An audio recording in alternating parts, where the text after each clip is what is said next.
Dadasi? Tabii, iyi ochiq deymi? Dadasi, Oo. sizlarga mazza. Nimaga? O'rtoqlar har oy choyxonada o'tirasizlar.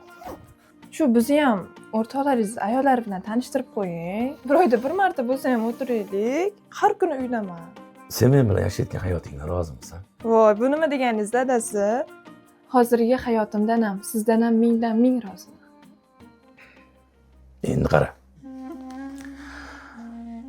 O'rtoqlarimni birisini xotini maktabda direktor bo'lib ishlaydi. Ha? Yana birini ayoli esa katta zavodning rahbari. Zo'ru. Yana bir o'rtog'imning ayoli esa banisada oddiy farrosh bo'lib ishlaydi. Biz sizlarni jamlasak, o'rtada oilalarni taqqoslash boshlanadi. Menga birga yashayotgan hayotimizga umringda oxirigacha rozi bo'lib yasha qolgin. Endi tushundingmi? Biz o'rtoqlarimizni birdamligi ham mana shunda. Bu gapim bilan ayollar yomon demoqchi emasman. Seni ham yomon demoqchi emasman.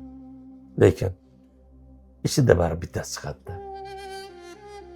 Anovi oddiy maktabda farrosh bo'lib ishlayotgan o'rtog'imning ayoli hayotidan norozi bo'lib qolishidan qo'rqib qolaman. Tushundingmi? Tushundim siz. Men ketdim. Yaxshi boring. Xo'p. Ey Allohim, so'raganlarimni barchasini berding. Ulardan biri shu umr yo'ldoshim.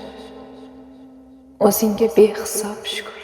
Rizqing sochib yo'limga, tomchi tomgan ko'limga, ol qo'lim deb qo'limga tutqizganingga